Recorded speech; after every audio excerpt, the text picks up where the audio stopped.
Number 5. Al Worden. American test pilot, engineer, and NASA astronaut Alfred Merrill Worden was the module pilot for the Apollo 15 lunar mission in 1971. One of the 24 people who have flown to the moon. Woohoo! He's got a couple of firsts though. He orbited it 74 times in the command module. He was the first to drive a moon car. After Apollo 15 reached lunar orbit and his crewmates departed, and Worden spent 3 days alone in his module.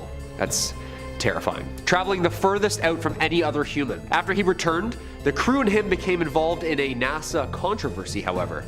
Not over leaked alien info, but over postage stamps they had taken to the moon. Yeah, big no-no apparently. They were reprimanded by NASA and did not fly in space again. Worden remained at NASA until 1975, then entered a private sector.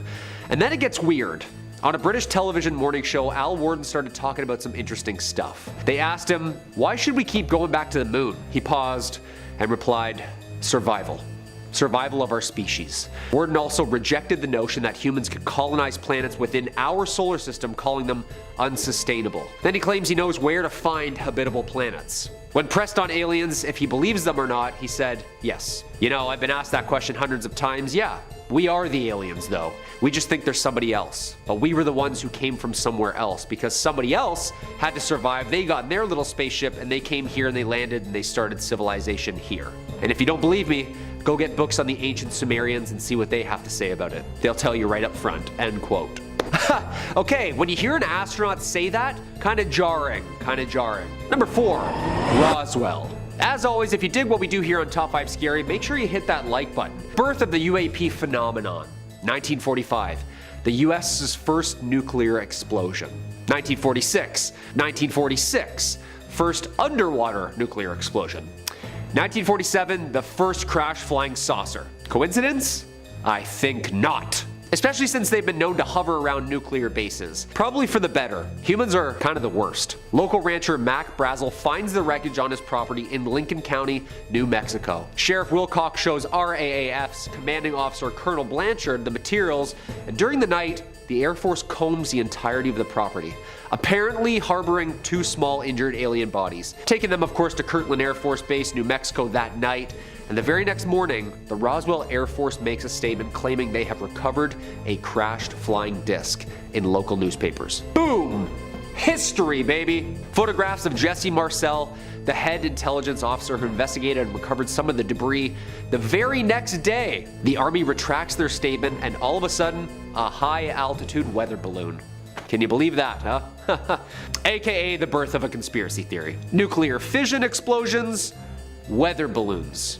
Something's not adding up here. Number 3. Edgar Mitchell. Edgar Dean Mitchell was a U.S. Navy officer, aviator, test pilot, engineer, NASA astronaut, and of course, a ufologist. Ufology is the pseudo term for somebody who studies the UFO phenomenon. I don't think there's a degree you can get that in. If so, I'm signing up. What school? Sorry? He was the lunar module pilot of the Apollo 14 in 1971 and spent 9 hours working on the lunar surface. He was the 6th person to walk on the moon. Yeah, he was walking while Worden was up there drifting in the currents of space. Mitchell publicly expressed his opinions and that he was sure that there were thousands of UFOs recorded since the early 1940s belonging to other planets. Thousands. Dateline NBC conducted an interview with Mitchell in 1996. He talked about meeting with officials from 3 different countries who claimed that they had met extraterrestrials in person.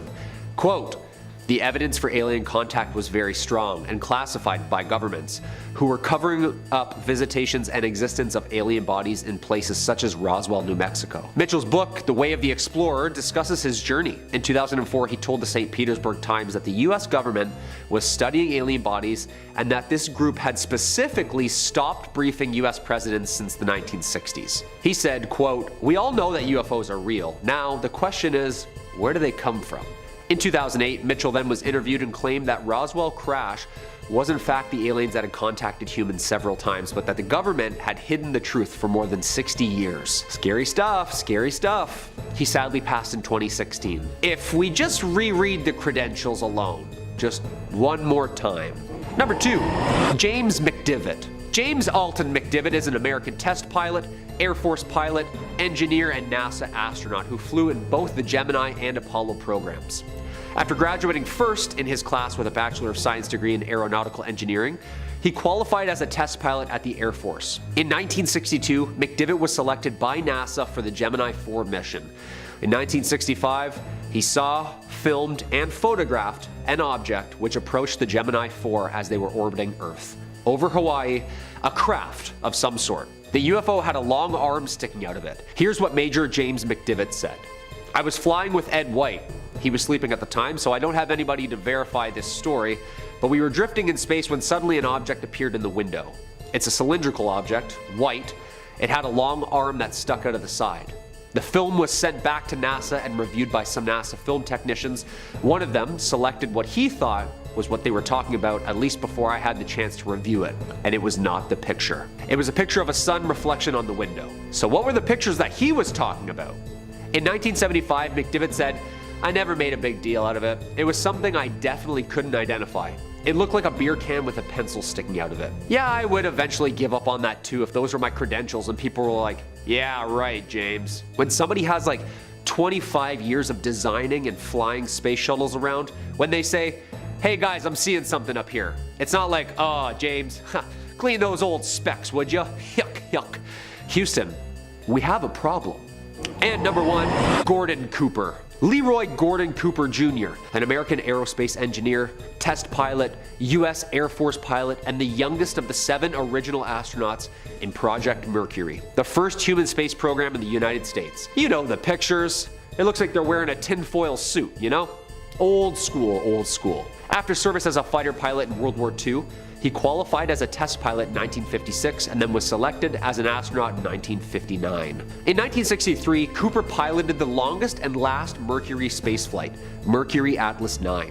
34 hours in space. The first American to spend an entire day in space, the first person to sleep in space, and the last American launched on a solo orbit mission. In Cooper's autobiography, Leap of Faith, co-authored by Bruce Henderson, he recounted his experiences with the Air Force and NASA and an alleged UFO conspiracy. Cooper claimed to have seen his first UFO while flying over Germany, then saw them land in a dry lake bed. Cooper claimed up until his death that the US was indeed covering up UFOs. He said that there were hundreds of reports made by his fellow pilots, many coming from the military pilots on radar. In his memoirs, Cooper wrote that he had seen unexplained aircrafts tons in his career, and that in 1978 he actually testified before the United Nations on the topic.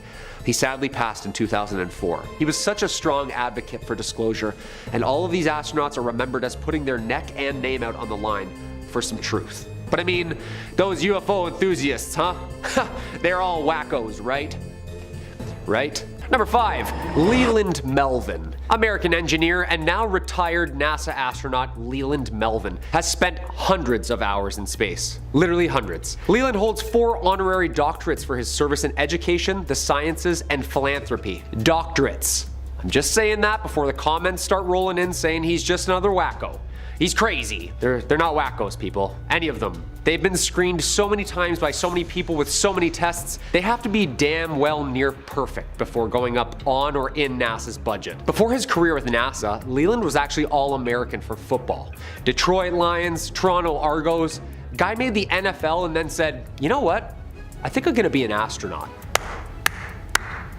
Like, give this guy a Netflix movie, would ya? He was selected by NASA in 1998 after getting injured with a football career. Guy goes from the turf to working at NASA Langley Center. This guy's put in time, both down here and up there. Mission after mission with NASA. He's got quite the practice at the whole floating around thing. When Leland was pressed about otherworldly visitors and his ideas about the cosmos, he said this when he was working up in orbit. He had seen something translucent, curved and organic looking when he was working with fellow astronaut Randy Bresnik. The pair of them, again, called down to NASA to ask what it could be. NASA's official response was, probably ice. Yeah, nice and specific there, Houston. Thank you for that. When has NASA ever said probably? Melvin dismissed this and figured it was NASA's explanation to just cover it up. Like, who's more qualified here? That's all I'm asking. When the most qualified people are like, yeah, I can't tell if that's frozen water or a full-on mothership, Houston. Either they shouldn't be up there at all, or we need some more Windex on those windows there, NASA.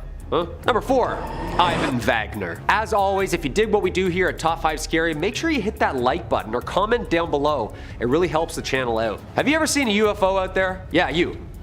Have you seen one? Comment down below with some details about your experiences. I know I have. twice now. Hence the obsession with all this stuff. Those Reddit rabbit holes, boy oh boy. Speaking of falling into a wormhole of conspiracy and who said what, astronaut Ivan Wagner, or I should say cosmonaut Ivan Wagner, since he's Russian by birth, and although he's bunking up with some roomies up there in the ISS, he was on the ISS as a first timer just back in 2020. Does NASA initiate rookies up there? Like pull pranks on the newbies? Like no gravity, just unbuckle you while you sleep, flow you out, you know? He and fellow Russian Anatoly Ivanishin were working up there alongside Chris Cassidy, the American commander of said expedition. When Wagner was orbiting the Earth, he might have captured some footage of UFOs, better known as UAPs, unidentified aerial phenomena. It's the jargon nowadays. The aurora lights behind Earth's beautiful curves was being recorded from the ISS when he saw a string of really weird lights moving in a really weird way. He labeled the video Space Guests. Wagner tweeted the vid, which apparently shows the aurora australis near Antarctica, and then all of a sudden this blob of organized lights just cruises on over the globe. Looks like a blob of like glitter just trucking across space. Like, what is that? Of course NASA didn't follow up. Like, what are they gonna say? Oh yeah, those are stars that move and blink, I think. I mean, no? Space junk. Yeah, space debris and swamps and things. Also, what a lame excuse. Space junk? Okay, so you're saying there's lots of litter up there? That's what you're saying? That's what just zipped over my house silently, defying gravity and lasered up my cow? Yeah, I don't think so, NASA. Number 3. Chris Hadfield. Retired Canadian astronaut, engineer, fighter pilot, and musician.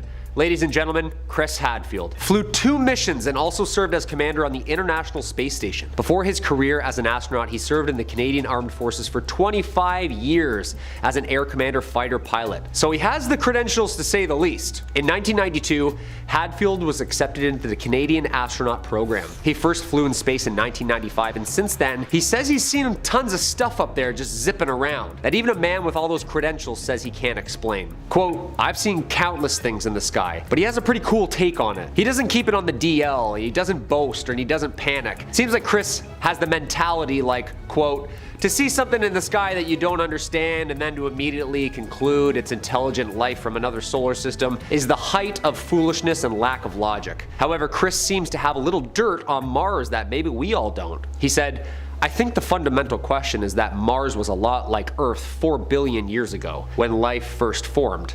So if it happened here, did it happen there? It would be evident somewhere in the geologic records. All we need is one fossil for proof. He thinks there could be potentially alien life in the clouds of Venus or on the distant moons of one of our gas giants. Researchers have suggested that there could be microbial life in the clouds of Venus because of the presence of ammonia, which on Earth is a key indicator of aquatic life. Aquatic life, eh?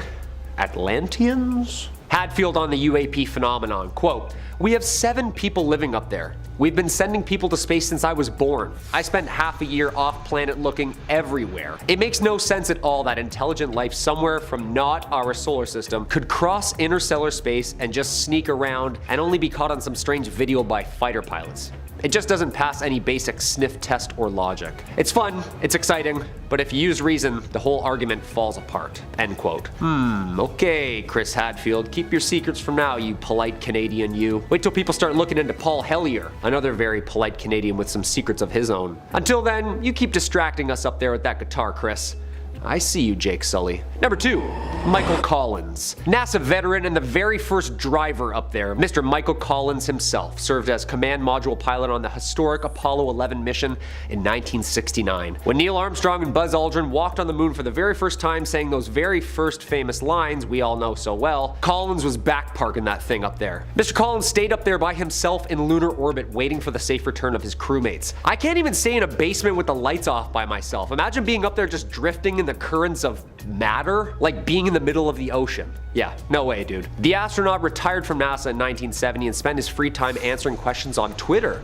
Apparently, he has gotten some really interesting buzz. Mr. Collins invited the interweb to chat, saying, quote, "Are we alone? Hashtag Ask Michael Collins." And boy oh boy, did he get some responses. Everything from wackos who like aliens to very, very high-ranked generals and pilots who are apparently also wackos who like aliens for talking about this. Collins, quote, "I used to think that NASA sent me to the wrong place, to the moon.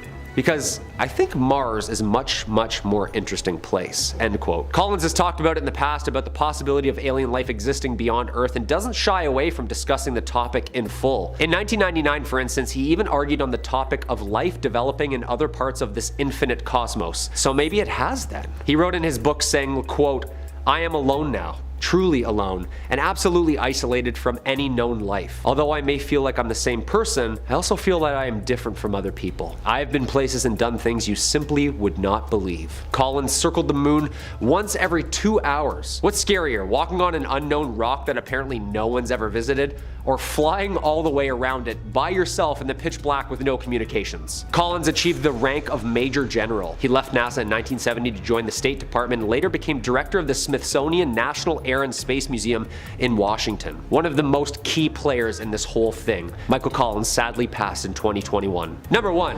Buzz Aldrin. Of course, the poster child for the whole phenomenon itself, Mr. Edwin Eugene Aldrin Jr. American astronaut, engineer, fighter pilot with a doctorate of science and astronautics. This guy is overqualified, okay? 3 spacewalks in 1966, Gemini 12 mission in 1969, Apollo 11 mission. He and mission commander Neil Armstrong were the first 2 people to land on the moon. Quote, "There was something out there, close enough to be observed. What could it be?" According to Aldrin, on Apollo 11 to the moon, quote, "I observed a light out the window that appeared to be moving alongside us. What could that have been other than a spacecraft from another country or another world? It was either the rocket that had separated from us or the 4 panels that moved away when we extracted the lander, right?" After he returned from his missions, he was convinced he saw aliens while he was out there. Credentials aside, he took a lie detector test, people, which he passed with flying colors. In an interview with C-SPAN Buzz, he talked about the future potential of Earth's moon for humanity. He added a little extra info that might have gained the spark to go back, regarding a certain monolith on a moon. Quote, "Visit the moon Phobos of Mars. There's a monolith there, a very unusual structure on this little potato object that goes around Mars once in every 7 hours. When people find out about that, they're gonna say, 'Who put that there?' And you bet, Buzz, I'll be the first one to ask that." Number 5. The Navy pilots. Since the release of the UAP documents, the new nomenclature, UFO fever has been in the air more than ever since Roswell. We've got open confirmation that the US government, the Pentagon, is researching actively the possibility of alien craft outright. That's the craziest thing that's ever happened in my life. In September 2019, Navy spokesperson Joe Gradisher confirmed that 3 recently released videos by the military contain evidence of unidentified aerial phenomenon. Like, that's it. This is the Navy, the government pointing to a video and going, yeah, that's an unidentified flying object that we don't know about. They're not saying it's a weather balloon. They're not saying it's stars. They're not outright saying it's an alien, but they're certainly implying it. The Navy agreed that they would confirm the sightings this time, because pilots encounter bizarre sightings all the time, but are usually too concerned to report the sightings because of the stigma attached to previous theories about what may or may not be in those videos. Put gently, it means that the Navy felt like they had to comment on this thing so that pilots would feel comfortable admitting that maybe they're seeing UFOs without feeling like a tinfoil hat wearing conspiracist. The videos in question include reports from the STARS Academy of Arts and Sciences, released from 2017 to 2018. They feature long, oblong-shaped objects captured with infrared that appear in the Earth's atmosphere before rapidly disappearing from view. Now, really interestingly here is these aren't the only pill-shaped cylindrical UFOs that have been spotted recently. There were 2 videos from 2015 that came out, and before that, there was a Navy case involving these in 2004, and even on the rest of this list, you'll see a cylindrical cigar-shaped UFO in a sighting from the 40s. So this sort of thing does happen a lot. Now, the purpose of the Navy investigating all this stuff, it's more focused on safety hazard and threats of national security, but hey, at the same time, they may not be willing to talk about it so brazenly, but they definitely are checking just a little bit to make sure they are aliens. But they definitely know more than they're letting on. This footage released only makes up a tiny fraction of what the US Navy and other service branches encounter. One pilot, Lieutenant Graves, claims that in his 10 years flying for the Navy, he thinks he's probably encountered, I don't know, thousands of UFOs in his time. Those are his words. Now, who is to say how many of those might just actually be unidentified flying objects, birds, scouts, drones, whatever, but who's to say how many of them really were alien craft from outside the planet? And my friends, if you're looking to educate yourself on the matter of extraterrestrials, UAPs, UFOs, well, you've got to know by now Top 5 Scary is the place to be. I see the viewer stats in the videos. You goblins love when we talk about aliens. Well, if you want to keep loving them, click on through. We've got more unexplained sightings in the sky than the CIA. And if you want to them delivered hot and fresh, you can subscribe and get them before anybody else. Number 4. Childs Whitted Case. The Childs Whitted encounter is one of the most recognized UFO encounters in American history for how surprisingly credible it seems. It happened shortly after the Roswell incident, when UFO fever was hot on everybody's minds in the States, and it was showing. The sighting occurred in the morning hours of one July 24th, 1948. The two pilots, one Clarence Childs and John Whitted, were flying approximately 5,000 feet above Montgomery, Alabama on a clear, normal night. Flight was going well, nothing too exciting, but at around 2:45 in the morning, Childs saw something peculiar. He noticed a dull red glowing light above and ahead of the aircraft, and it wasn't even remotely near Christmas, so it wasn't Rudolph leading the sleigh. He told Whitted that it must be a new type of army jet that was flying in front of them that neither of them had ever seen. They wanted to get a better look at it, and in a matter of seconds, well, they would, when the object flew past the right side of their plane and pulled up with a tremendous burst of flame protruding from its rear, and it zoomed upwards and onwards into the clouds. The two pilots described the object looking like a flying cigar with a cylindrical chassis and 2 decks and windows. Besides the two pilots, one passenger on the flight, one C.L. McKelvey, insisted that during his flight he saw a bright streak of red flashing lights by one of his windows. Now, Childs and Whitted were obviously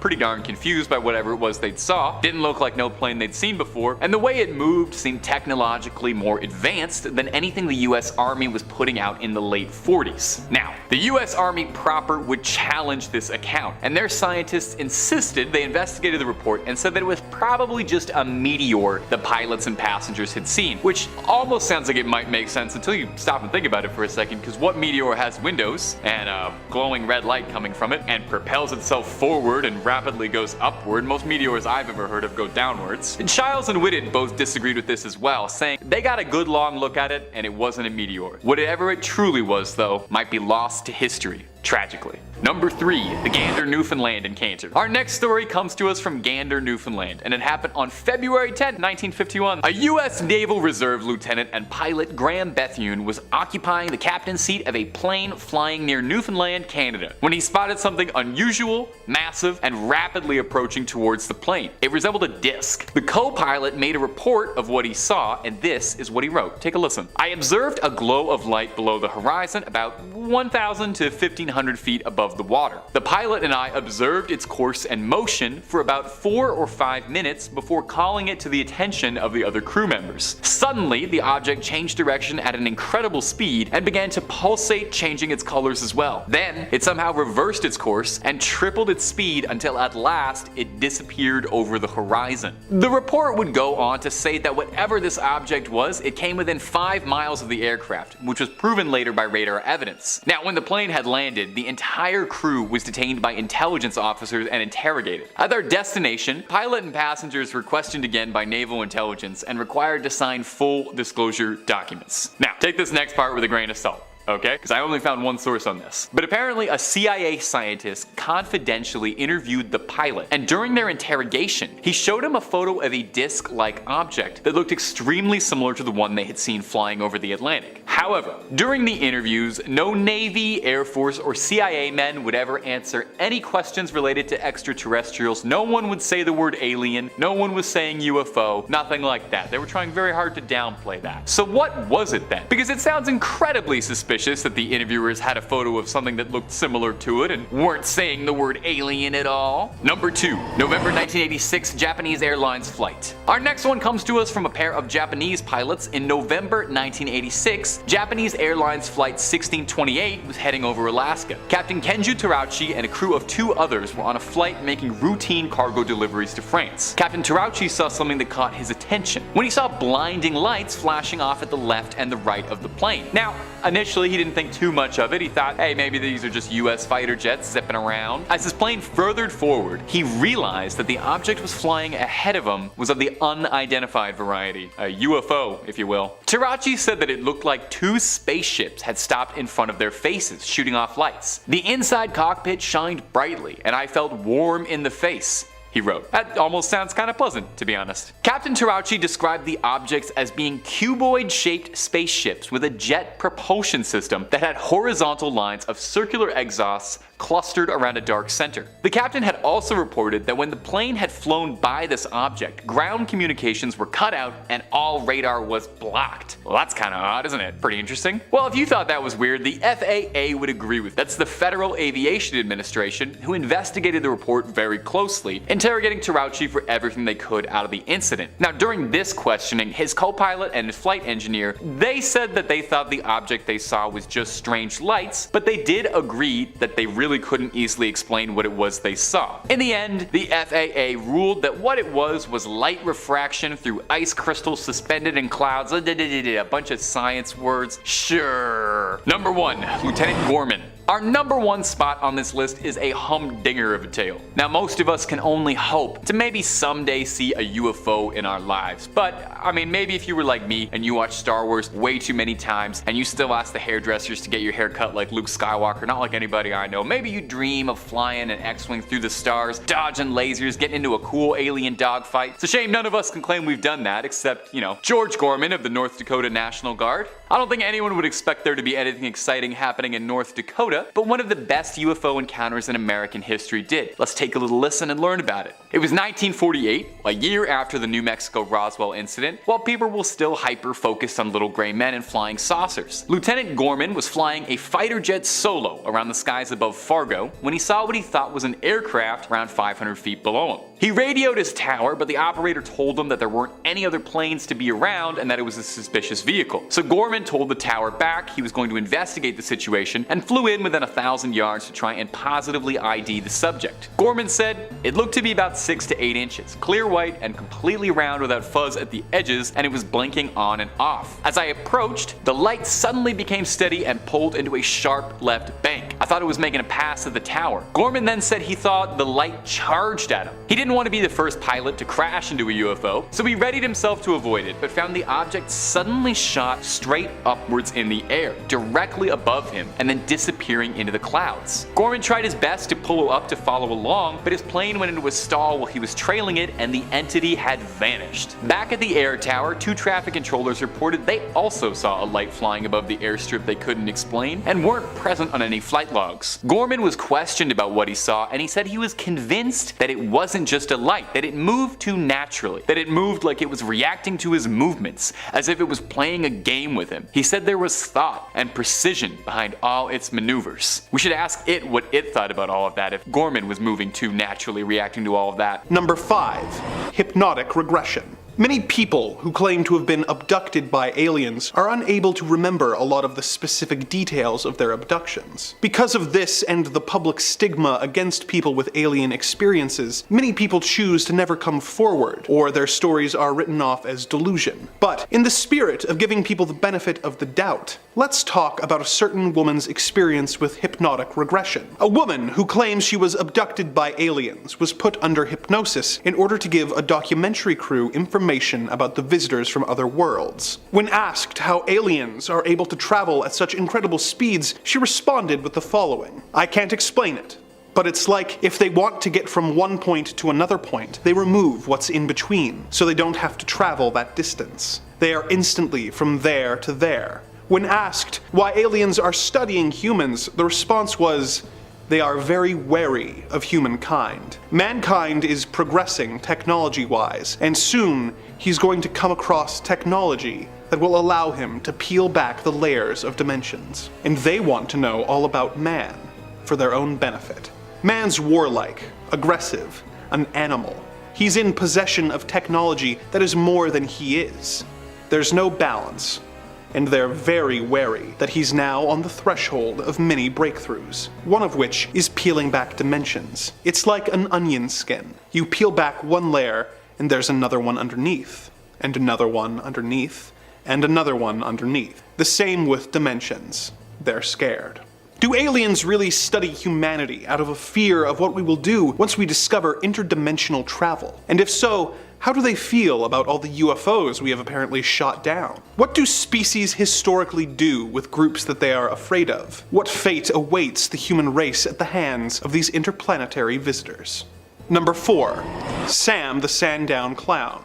Our next story comes from the January-February edition of the British UFO Research Association Journal and concerns an anonymous man going by the alias of Mr. Y, who claims that one October night in the year 1970, he was driving to visit a friend when he saw something hovering over the swamp to his right. It was a huge UFO with several different multicolored orb-like lights brightly illuminating the craft. He got out of his vehicle to observe the craft for a moment and then continued on his way. He looked out his window and realized that the craft was now following him, its lights spinning. Mr. Y got to his friend's house and the friend was amazed at the guests that had followed him there before disappearing into a nearby tree line. For years, Mr. Y would see the red orbs following him from time to time, watching him and stalking him. Doubting that anyone would believe him, he kept these encounters to himself until 1973, when his 7-year-old daughter Faye and her friend were playing near Lake Common Road when they heard an eerie wailing sound. They followed the sound to a nearby meadow, and the wailing stopped. They walked over a small bridge when suddenly a blue-gloved hand with 3 fingers appeared from under the bridge. They looked in the small river and saw a strange figure standing in the middle holding a book. He was described as being 7 feet tall and without a neck. He was wearing an odd and tattered costume consisting of a green tunic with a red collar, white pants, and a pointed hat with a black ball on top and 2 antennae. He had a pale white face, lips that never moved, red hair, and triangle holes for eyes. The children watched in shock as the figure hobbled over to a strange metal hut. Not long after, they saw the figure again as he wailed, and then spoke into a microphone asking if they were still there. He then communicated by writing in his book, saying that his name was Sam. They asked if he was a man, and he said no. They asked if he was a ghost, and he said, well, not really, but in a way I am.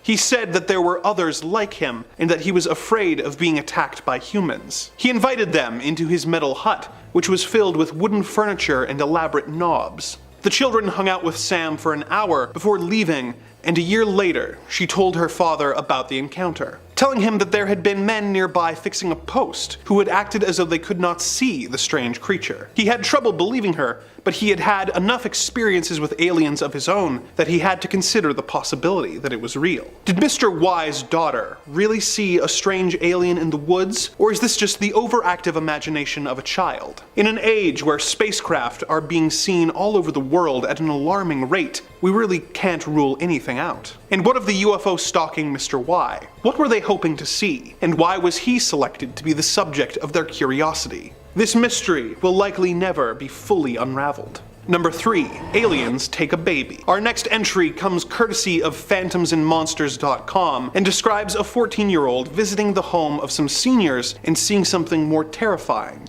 than they could possibly imagine. As they themselves told it, I witnessed an alien abduction back in 2002 when I was 14. A friend of mine wanted me to help her grandparents set up their computer. I said sure and rode my bicycle to their house. I got there and clouds appeared, so I decided to make this a pretty quick visit. I set up the computer and installed some software for them, showing them all how it works and such. They go back and sit on the couch while I get my backpack to get ready to leave, as their other granddaughter, who is about 6 years old, was sleeping in the other room. All of a sudden, a cold breeze went through the room. It was odd, as all the doors and windows were shut. The grandparents looked towards the kitchen, and what I saw made me freeze in place. There were 3 creatures standing in the kitchen. 2 of them were short, gray alien creatures, with thicker necks than usually described, with the eyes closer to the sides of their heads. They wore silver jumpsuits. In between them was a taller creature that looked like a humanoid mantis, wearing a black robe with a yellow stripe going down the middle. They walked to another room,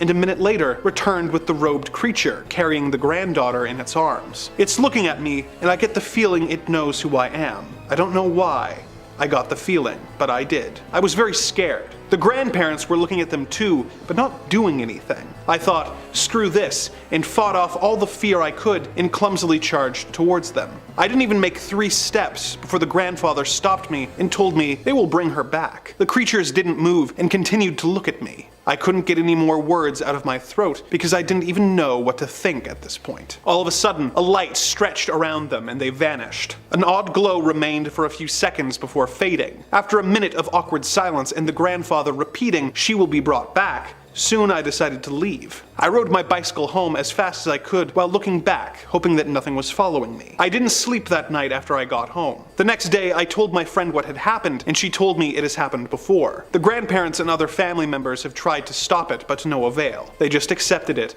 with a look of defeat and moved on. The granddaughter was brought back after a few hours. Not long after I witnessed this incident, their whole family moved elsewhere. I've heard from other people who claimed to experience similar events, and I feel they are legit. Why are aliens taking babies away from their families? What are they hoping to learn? And is there some way to stop them? One can hope, but it seems unlikely. Number 2, dream or abduction. This next story is from an anonymous Reddit user who claimed to be abducted and experimented on by aliens before waking up at home with injuries related to the experiment. As he told the story, in July of 2015, back when I was 19, I lived in a house in Southport, Sacramento with 3 other friends. I woke up one night to a light coming through the ceiling of my room, and it lifted me out of my bed. Next thing I know, I'm in some kind of chair and unable to control my body, like I was drugged with something. There were guys that were not human men, but gray people with large black almond-shaped eyes doing stuff with what seemed like medical instruments and machines. I was very terrified. I was unarmed, naked, unable to move. I was so scared. One of them was touching the machine that put the tube down my throat and into my stomach. His hand got close to my face because he had to adjust something holding my head in place. I remember getting a good look at his hand and eyes. They had long fingers with pads at the tips, sort of like salamanders, and they don't have fingernails. Their skin is gray, but kind of like a powdery translucent gray. They had large heads with small necks, so small and thin it didn't make sense. Their arms and fingers were long and skinny too. I was in the chair with my head and jaw held by something so I didn't see their feet. I'd say the tallest probably stood about the height of my lowest rib, and for reference, I'm 5'10". The tube machine sucked out the food I ate earlier that day, and then was pulled out of me.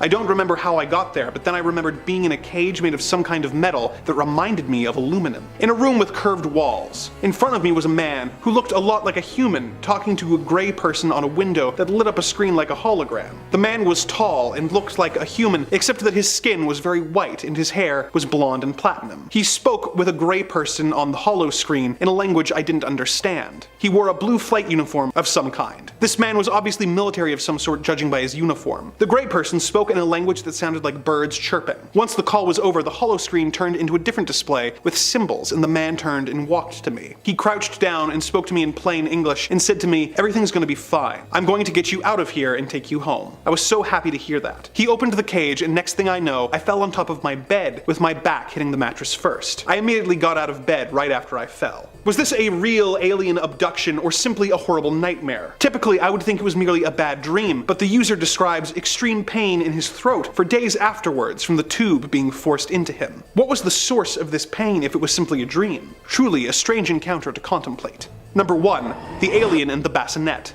Our final story is another from phantomsandmonsters.com about a woman who was asleep in bed next to her baby's bassinet before waking up and seeing something that would make any mother panic. The following is an excerpt from her account. "I turned over on my side, facing the bassinet, and noticed a bright light coming in between the window blinds. I thought out loud, is it morning already? The light was coming in between the blinds and it was so bright, but the rest of the room was dark. There was also a bright light on the wall next to the window, and I looked up to see where the light was coming from. To my horror, just above the bassinet was an alien's gray face. It was just the head, no upper body, legs, or arms. The head was dark in color, very round, ending in a pointed chin, and there was a small slit for a mouth. The nostrils were small, but the eyes were large and almond-shaped and very shiny black. It had some sort of glass lamp on the top of its head. The light on the wall was projected from the lamp. Then I noticed that the being was looking down at my baby daughter. Oh my god, I couldn't speak. My heart started pounding so hard that I started trembling uncontrollably. It saw me and realized I was looking at it. The being moved towards me and I started screaming and swinging my arms. I remember that I screamed out loud for it to leave. It floated from its original position above the bassinet to just above my face.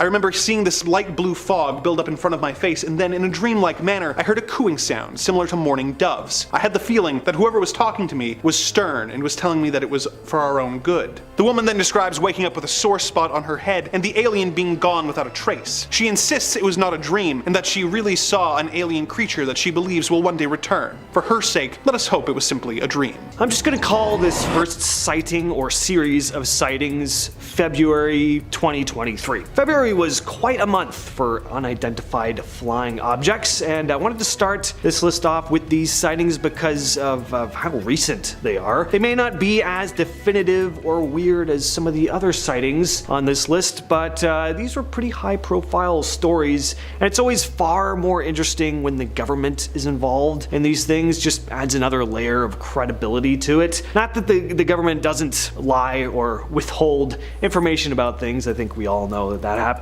but the fact that it's being reported on so heavily means it's pretty big news. So the story here is that several mysterious high altitude objects were shot down in February of 2023 over various airspaces. We had objects being spotted in Canada, United States, Latin America, China, Eastern Europe. It started when several unidentified objects were shot down over Alaska, the Yukon, and Lake Huron. The general of NORAD, Glenn D. Van Herk, made a statement saying the objects could be benign, but it wasn't 100% sure. When asked if they could be of alien origin, though, that's the question we're all digging to ask, he said he just wasn't ruling anything out. I'm just interested by this. It really seems like the government and military agencies are starting to become more open to the idea of extraterrestrial life, or maybe some of them already are fully aware of their presence. Either way though, it seems like it's being discussed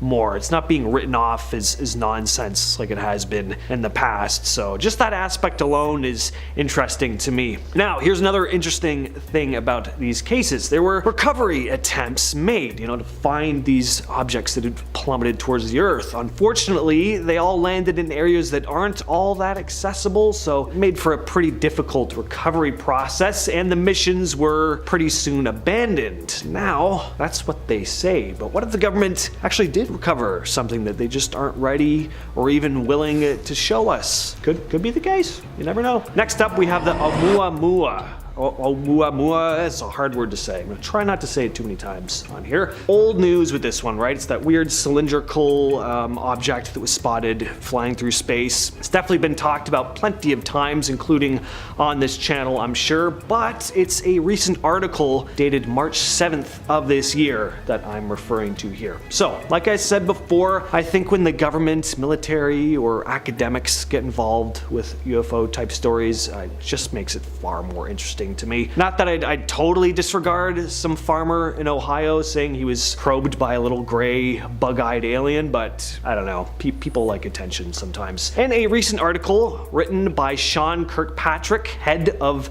the Pentagon's AARO, or All Domain Anomaly Resolution Office, which specializes in unidentified flying objects, and a Harvard professor named Avi Loeb, they discussed the possibility that objects such as Oumuamua, spotted back in 2017, could be of alien origin. So pretty exciting. I mean, these are two learned, intelligent people writing an official document theorizing the possibility of alien life. I mean, that's just cool.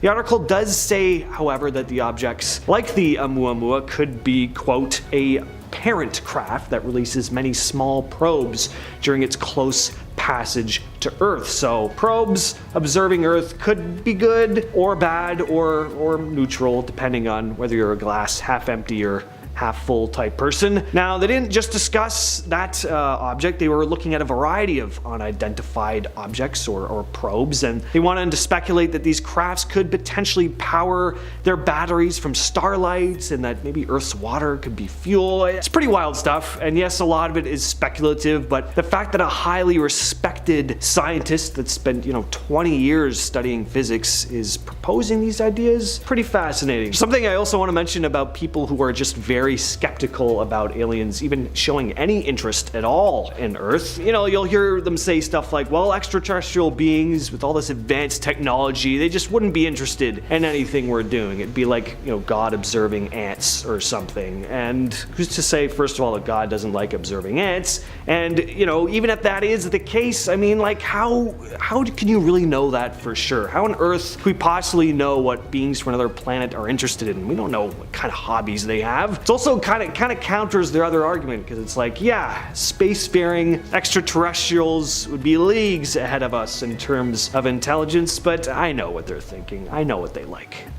Just doesn't make any sense. The Texas Zoo creature. So we take a look at a lot of UFOs on this channel, so I thought I'd change it up a bit and take a look at a bizarre looking creature instead. This picture was taken just 1 year ago, back in May of 2022. It was taken by a security camera at a zoo in Amarillo, Texas at around 1:30 a.m. A bizarre figure was spotted on a security camera, and before you say it's just a lion on its hind legs, which would also be pretty freaky, mind you, this figure was outside of the zoo, so it's not one of the animals unless one of them escaped. Now, why am I putting this on an alien list? A lot of people think it looks like a werewolf or Sonic the Hedgehog or something, but I don't know. To me, it looks pretty alien. Look at the elongated back part of the head. It almost looks like a xenomorph from Alien or something. Plus, I find the presence of alien life to be far, far more likely than werewolves or other kinds of fantasy-based creatures like that. I mean, like, who knows, but there's a lot of unexplored space out there and a lot of explored space here on Earth. I think we'd have spotted a werewolf by now if they existed. There's also a big chance that this could just be a trick of the camera. Security footage can be kind of janky sometimes, or perhaps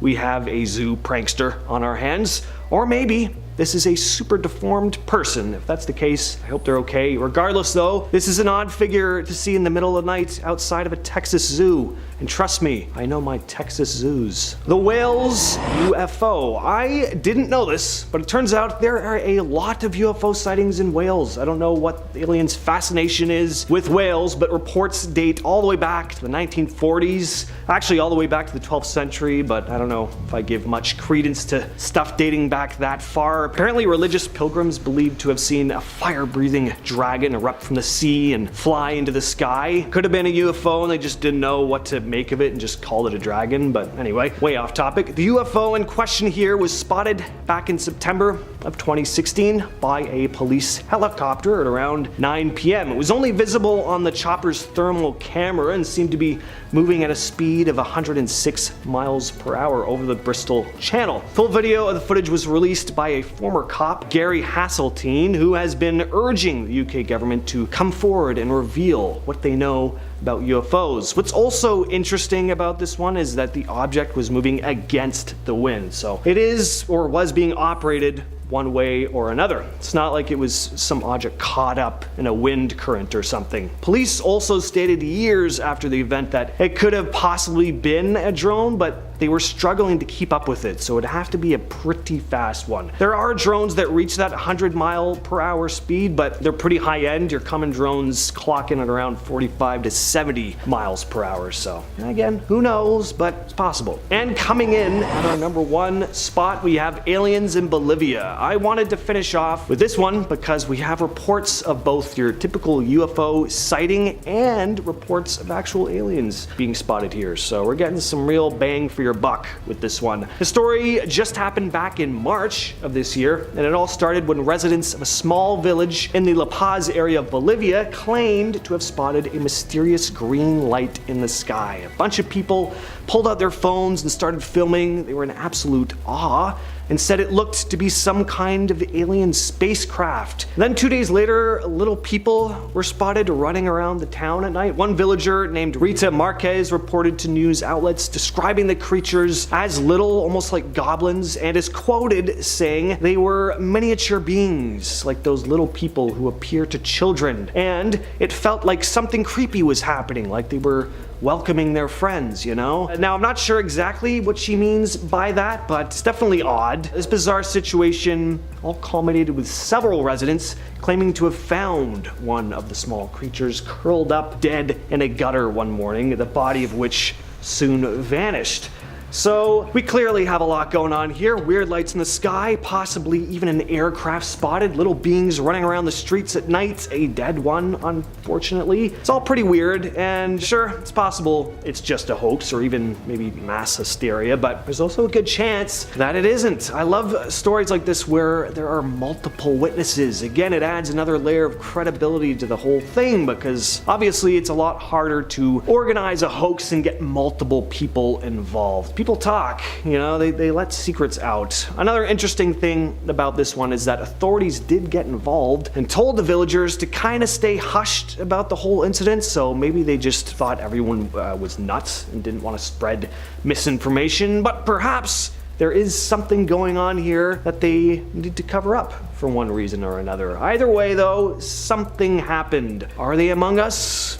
We may soon find out. Starting at number 5 is the abduction of Frederick Valentik. It all began on the evening of October 21st, 1978. The 20-year-old Australian pilot took off from Moorabbin Airport in Melbourne, embarking on a routine flight in a single-engined Cessna 182L, a plane he's flown countless times in the past. Frederick departed for a training flight to King Island over the Bass Strait between the Australian mainland and Tasmania. However, what began as an ordinary flight soon turned into a bone-chilling encounter with the unknown. As Valentik flew over the Bass Strait, he reported to air traffic control that an unidentified aircraft was following him. He fearfully described the object as having 4 bright lights and flying at unfathomable speeds. Air traffic control attempted to identify the mysterious craft, but could find no evidence of any other aircraft in the vicinity. The situation took a grim turn when Valentik's communication became increasingly distressed, and he reported that the unidentified craft was orbiting him from above. He described the UFO's appearance as metallic and shiny, and praised its maneuverability. It was then that his communications would abruptly cut, with the last thing heard from him being,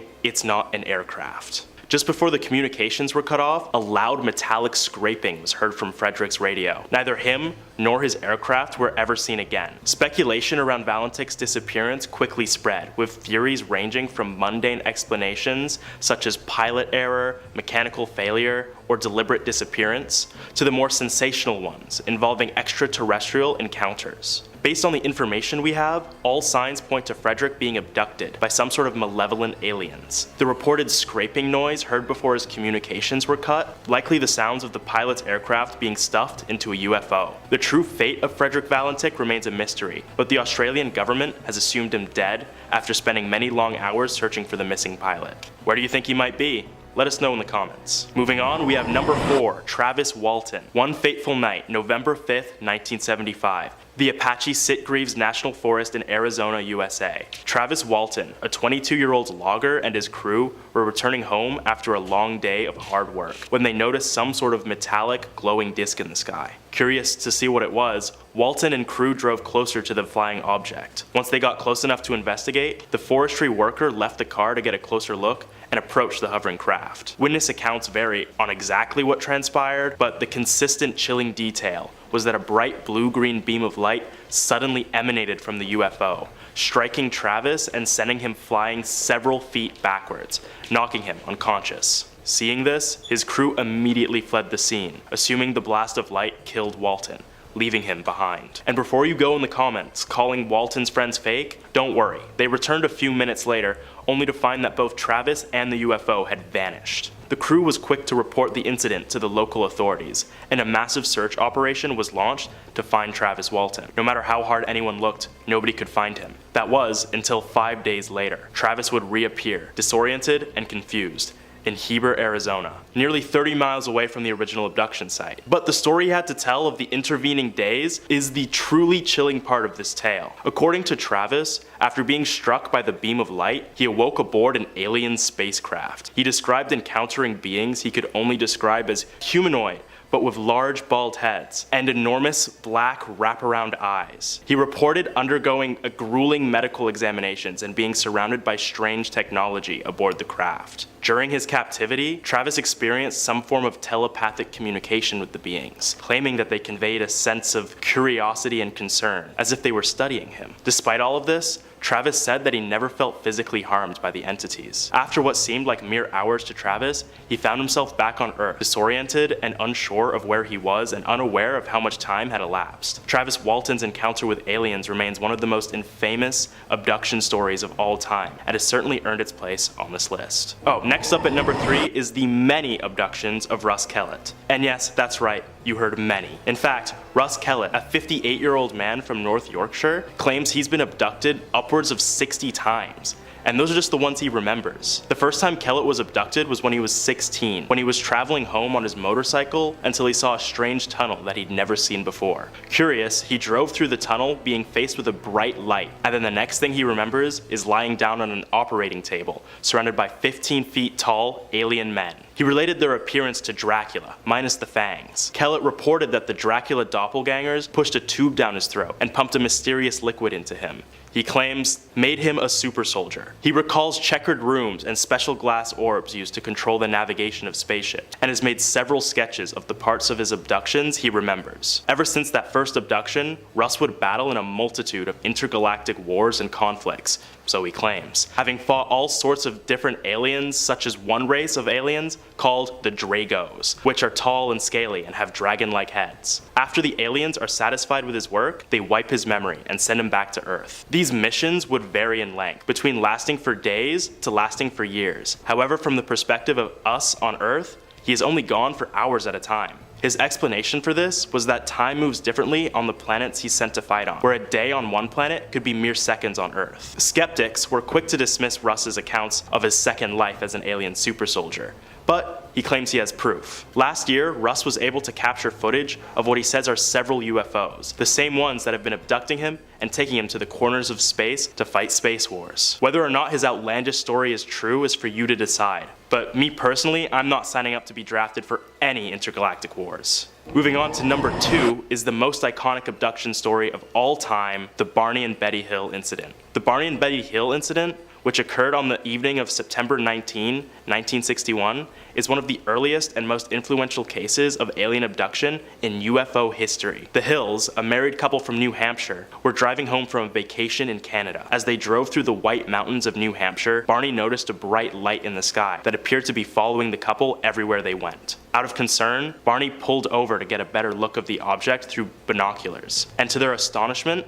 they saw what appeared to be a disc-shaped craft with multicolored lights hovering in the sky. Unsettled, the Hills hastily re-entered their car and started driving again, with the mysterious craft still in pursuit. As they continued their journey, the Hills noticed something strange, that there were 2 hours that had passed that were completely unaccounted for. Over the following days, Barney and Betty began experiencing anxiety, bizarre dreams, and inexplicable memories of the encounter. In hopes of finding answers, the couple consulted with a local psychiatrist who used hypnosis to uncover buried memories of the event. Once under hypnosis, the Hills were able to recall the terrifying events that transpired in those lost 2 hours. They described being taken aboard the vessel and seeing these short aliens with grayish skin, large black eyes, and slits for mouths. Barney and Betty recounted being subjected to intense medical examinations, including the extraction of bodily fluids and having organs observed. They would go on to detail their feelings of fear and helplessness during the encounter too, saying that they felt like they were going to die.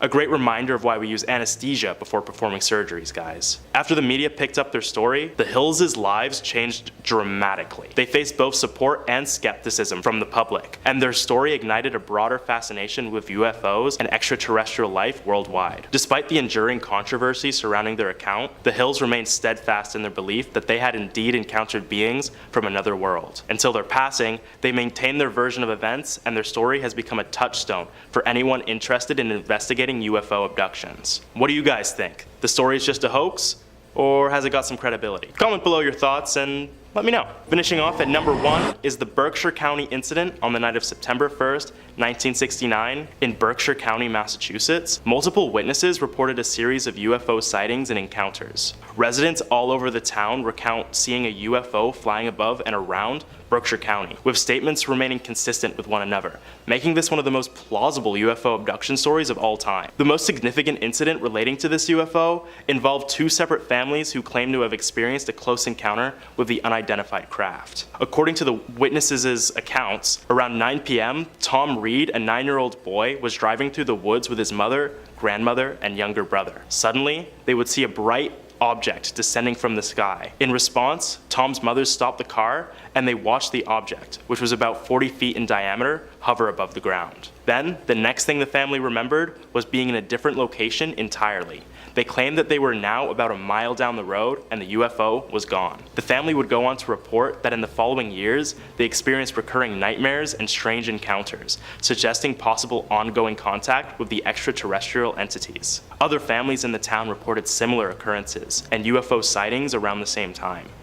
Over the years, the incident gained attention and underwent various investigations by UFO researchers and enthusiasts. Many try to explain the strange event as natural phenomena or mass misidentification, but the fact that so many people reported the same thing, it's hard not to believe them. This is the first time an entire town has been affected by alien intervention at the same time, and remains the most frightening cases of abduction due to its sheer scale alone. Kicking us off at number 10, we have the O'Hare International Airport. In November 2006, things started to get a little bit unexplainable for staff at Chicago's O'Hare International Airport. Just as Flight 466 was getting ready to take off for their scheduled flight between Chicago and North Carolina, a United Airlines employee on the tarmac noticed a strange object hovering above gate C-17. As they peered closer, they realized that the object was some sort of vessel, dark grey and metallic in appearance. From 4:15 p.m. during the 5 minutes that the craft was visible, a total of 12 United employees, as well as a few witnesses from outside the airport, witnessed the saucer-shaped object in flight. Shortly afterwards, witnesses claimed that the craft shot upward, breaking a hole in the clouds, enough so that the United flight staff could see the blue sky through it. The story was quickly picked up by the Chicago Tribune and later made international news. Strangely though, because the UFO wasn't picked up by the airport's radar, the airport officials refused to investigate, claiming that it was merely a weather phenomenon. Next up at number 9, we have the Stephenville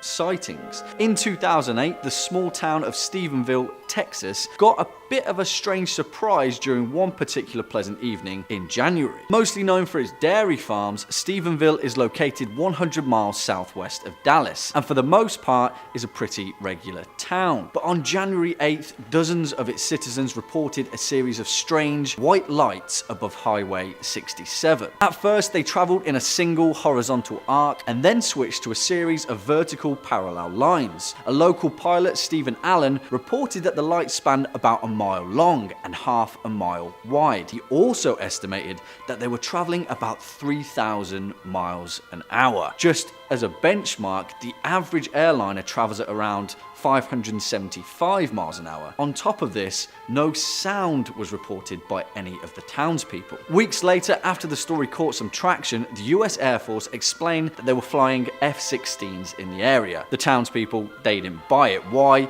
Because F-16s can't fly anywhere close to the speeds that the lights were sighted at. So, who knows? Bringing it in at number 8, we have the USS Nimitz encounter. For 2 weeks, the USS Princeton was on a routine assignment, tracking reported objects that would appear at 80,000 feet and then plummet to hover above the Pacific Ocean. What's that, they asked. By November 14th, 2014, the ship had noted an object that appeared 100 miles off the coast of San Diego. After another nearby naval vessel, the USS Nimitz, had dispatched 2 fighter jets to the location, what they first saw appeared to be churning, boiling water in an oval shape underneath the surface. Then, suddenly and out of nowhere, the pilots reported a white tic-tac-like object that appeared above the water. The strange vessel had no visible markings that would indicate an engine, wings, or even a window. The 2 pilots, Commander David Fravor and Lieutenant Commander Jim Slate, attempted to intercept the craft, but it quickly accelerated away and disappeared. Later, it reappeared on radar 60 miles away. The UFO moved at 3 times the speed of sound and twice the speed of the fighter jets. Scary stuff. Next up at number 7, we have the story of William Bosak.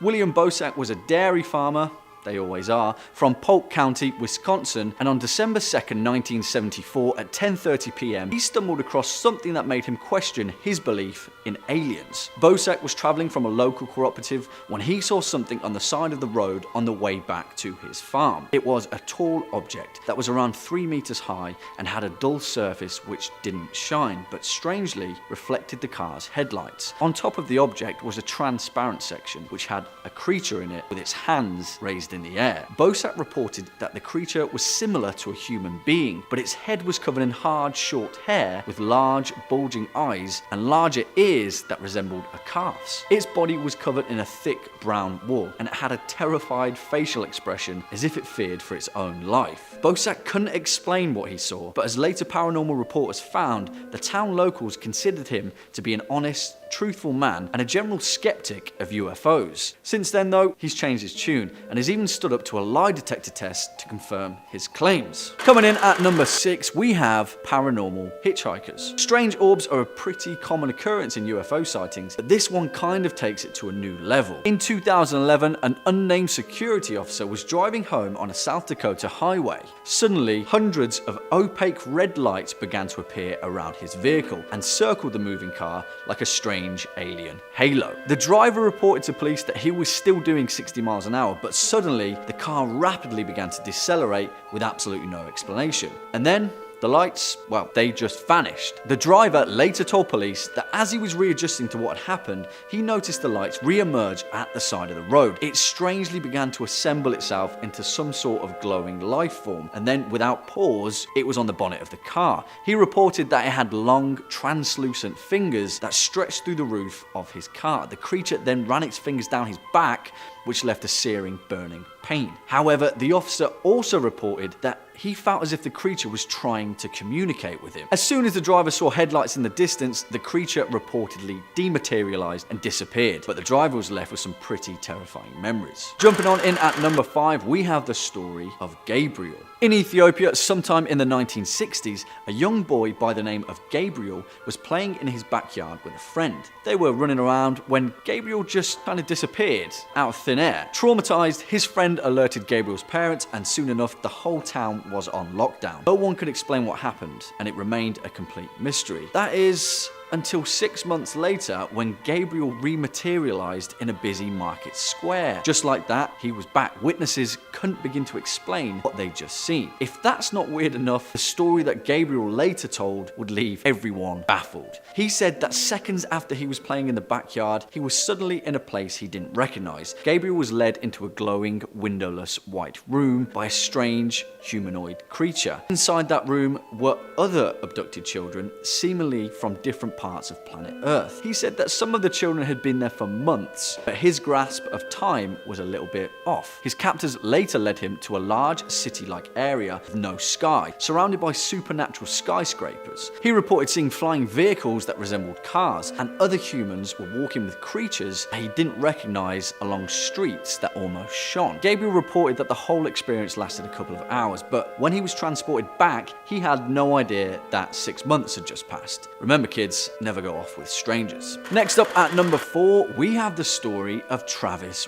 Walton. Now, this one is pretty damn weird, so just stick with it. The case begins in November 1975 at the Apache Sitgreaves National Forest near Phoenix, Arizona. Travis Walton was a forestry worker, and along with 6 colleagues, they were on a tree thinning project out in the woods. The 7 of them reported at first seeing mysterious lights, which then materialized into some sort of flying saucer up in the canopy. Mesmerized, Walton was the only one to get out of the vehicle and approach the craft, despite his friends yelling at him to get back. Suddenly, Travis was hit by what he refers to as an energy beam, and he was blasted back over 20 feet. He disappeared over the trees while his colleagues were still trying to figure out what the hell had just happened. Originally, police thought that this whole thing was an elaborate cover-up by his colleagues, and in reality, they'd murdered him and disposed of the body. But everyone lost their minds when Travis turned up 5 days later, claiming that he'd been abducted by aliens and that he'd had to fight his way out. Travis claimed that 3 humanoid beings held him captive. They were grey, smooth-skinned, and blemishless. Later, all 7 of the group passed lie detector tests, adding credibility to this bizarre ordeal. Coming in at number 3, we have the Valentich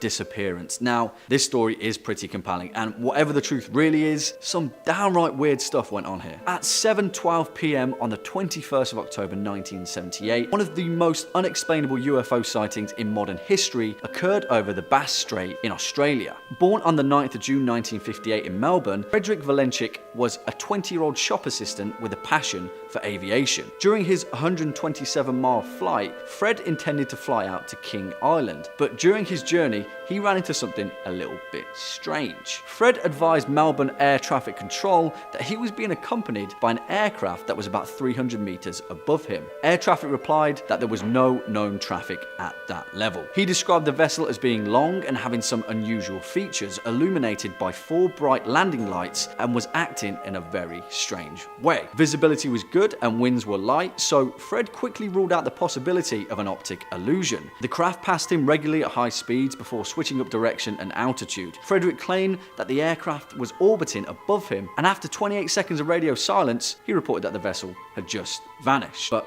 moments later, after telling air traffic he was proceeding to King Island, Frederick notified the operator that the aircraft was back. And in his words, it's hovering and it's not an aircraft. This was followed by 17 seconds of a strange, unidentified noise, described as being metallic, scraping sounds. Then all contact was lost. Frederick Valentik's body was never found, and neither was his aircraft. Bringing it in at number 2, we have the Aurora, Texas crash. You're not going to believe this one, but seriously, I'm pretty sure this is legit aliens. In 1897, that's right, 1897, 6 years before the Wright brothers' first flight, numerous sightings of a strange cigar-shaped airship were reported all across the United States. And the small town of Aurora, Texas would quickly become one of the most infamous UFO hotbeds in the world. On April 17th, locals ran out of their houses to the sight of a mysterious object in the sky, and they soon realized that it was about to crash. Slowing down to a speed of 10 or 12 miles,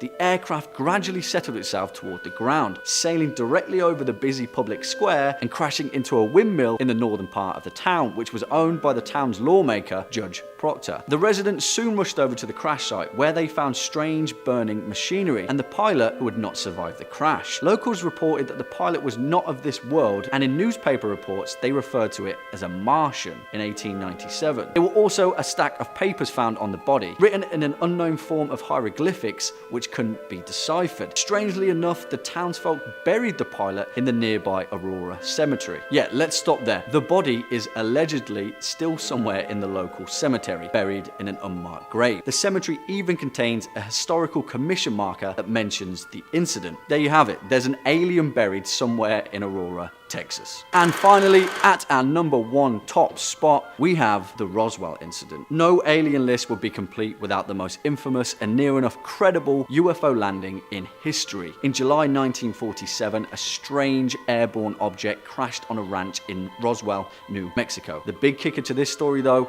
is how the US military reacted to the events that would later unfold. On July 8th, an Air Force public information officer named Walter Holt issued a press release stating that officials had recovered a flying disc from the Roswell crash site. Later that day, the Air Force changed their story, claiming that the flying disc was actually in fact a weather balloon. Seems a little bit fishy, right? The incident faded into obscurity for over 30 years, but in 1978, dozens of officials poured forward claiming that the whole Roswell incident was a complete cover-up, and that as many as 11 alleged crash sites had been part of a large-scale military operation to contain the truth. In 1989, a former mortician named Glenn Dennis put forward a detailed personal account where he claimed that he'd witnessed multiple alien autopsies carried out at the Roswell base. What this gave birth to was an astronomical rise in UFO popularity, with thousands of people pouring in across the globe with similar stories and experiences. What do you guys think? Have you ever experienced an unexplainable alien incident? Do you believe that we're not alone in the universe? As the old saying goes, the truth is out there.